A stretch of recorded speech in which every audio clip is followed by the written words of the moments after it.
ঘুষ লেনদেনের অভিযোগে দুর্নীতি দমন কমিশনের হাতে আটক যশোর জেলা প্রাথমিক শিক্ষা কর্মকর্তা আশরাফুল আলমকে কারাগারে পাঠানোর আদেশ দিয়েছেন আদালত। বৃহস্পতিবার দুপুরে যশোরের ভারপ্রাপ্ত জেলা ও দায়রা জজ এম মোর্শেদ এই আদেশ দেন। একই সাথে জব্দকৃত 1,20,000 টাকা ট্রেজারিতে জমা দেওয়ার নির্দেশ দেওয়া হয়েছে। ঘটনার সূত্রপাত বুধবার দুপুরে।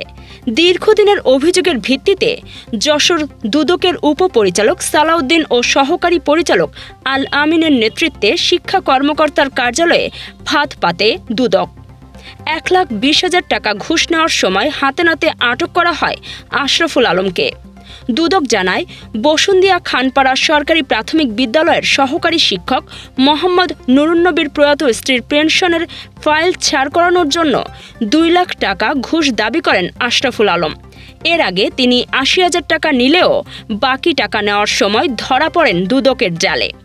এদিকে এই আটকের ঘটনাকে নাটক দাবি করে ক্ষোভে ফেটে পড়েছেন প্রাথমিক শিক্ষকরা। বুধবার সন্ধ্যার পর দুদক কার্যালয় ঘেরাও করে বিক্ষোভ করেন তারা। শিক্ষকদের দাবি, ষড়যন্ত্র করে ওই কর্মকর্তার টেবিলে টাকা রাখা হয়েছে। একই দাবিতে বৃহস্পতিবারও জেলা প্রশাসকের কার্যালয়ের সামনে বিক্ষোভ কর্মসূচি পালন করেন তারা। আদালতে আসামিপক্ষে শুনানিতে অংশ নেন যশোর জেলা আইনজীবী সমিতির সভাপতি। তবে উভয় পক্ষের শুনানি শেষে আদালত আশরাফুল আলমকে জেল হাজতে পাঠানোর নির্দেশ দেন।